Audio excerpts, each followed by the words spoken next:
with more there for us. Of course, I'm still joined in studio there by Mzwandile Mbeje, politics editor here at the SABC. Mzwa, just having listened to just some of the dedications, coming forward, we are hearing sentiment, of course, of great respect, towards just some of his dedication, particularly towards the ANC, and reflections around that. Oh, yes. I mean, he was someone who I think the ANC relied on so many occasions, even in difficult times. In fact, when you go with these the ANC campaigns, I think many of the cars, many of the bakkies that are being used in those, they have Mpumalanga registration. Yeah. So, which then will tell you that he probably would have had a contribution in terms of mobilizing the resources to find those vehicles for the ANC.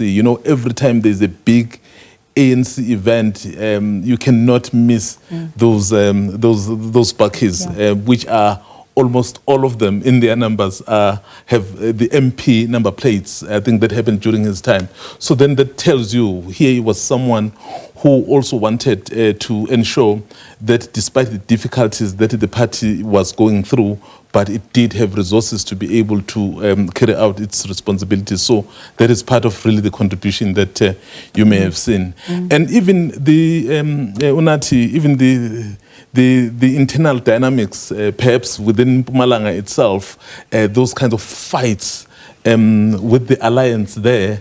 So that spoke about someone who, at the core, wanted to protect his party versus what perhaps the viewpoint of the alliance was. But it was interesting that at the end of the day, somehow they found a way. I think what happened was that when he was at the center of really rising as a political figure, so clearly a lot of things would happen along the way.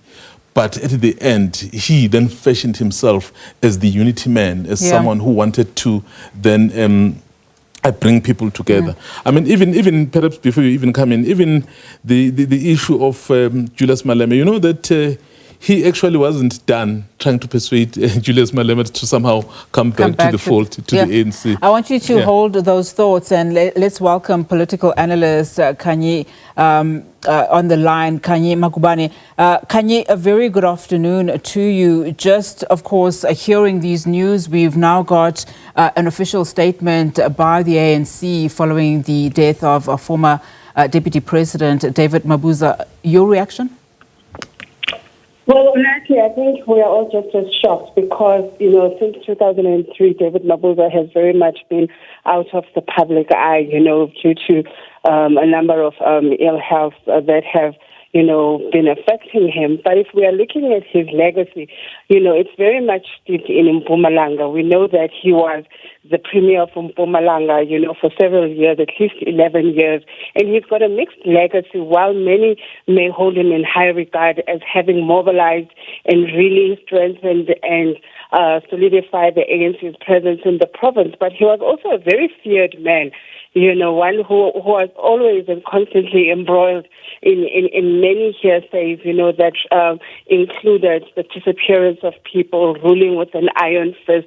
So if we're looking at David Mabuza, he was both revered and feared, but I think his biggest political move was in 2017 when he moved the support of delegates from Mpumalanga, from Nkosazana Dlamini-Zuma to Cyril Ramaphosa, in essence securing Ramaphosa the presidency and securing himself the deputy presidency position. I think that was by far his biggest political move that he'll always be remembered for.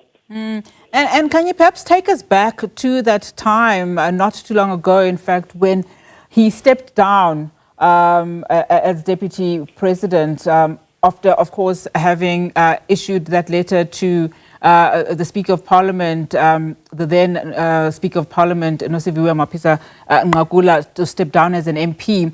Just that period within the ANC itself, him having to step down, and a number of murmurings, of course, about what will then happen in terms of the ANC leadership at the time and who will then be second to President Cyril Ramaphosa. Well, I think his political undoing had a lot to do with his difficult relationship with President Ramaphosa. One of the biggest criticisms of the late former deputy president was what seemed to be his aloofness or his distance from the people. We knew that we had a deputy president called David Mabuza, but he was not as visible and as impactful as perhaps we could look at other deputy presidents. For instance, when Cyril Ramaphosa was the deputy president to former President Zuma. So we've always known that he's going to move towards the political exile or to the periphery of politics, because in politics you eliminate your enemies and you draw those who are with you closer.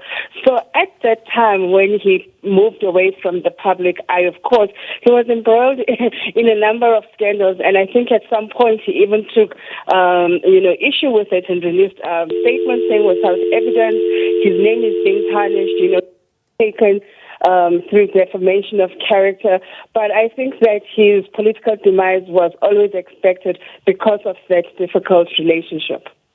Khanyi, thank you so much for that. Of course, Khanyi Mabuza is a political analyst. Interesting words there by Khanyi Mzwai, saying that at some point, of course, we know that he was a feared man. I mean, we know that his nickname, the Cat, also coming, from those kind of sentiments. And a lot of the time, what we are hearing from particularly those that were very influential in the past in terms of, struggle stalwarts is the complexity that comes with some of these leaders. I mean, just your words and in terms of what Khanyi has been saying. Yes, and I think as we were saying, mentioning his rise from Mpumalanga, there was also an element of a bit of an enigma as well, because as you have said, some people wouldn't really understand how he operated.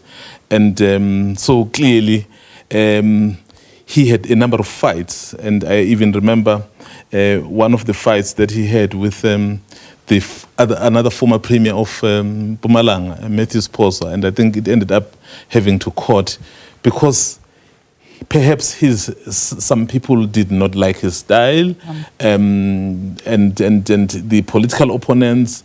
But of course, those controversies were part and parcel of his rise, as much as he rose to one of the highest positions in the land.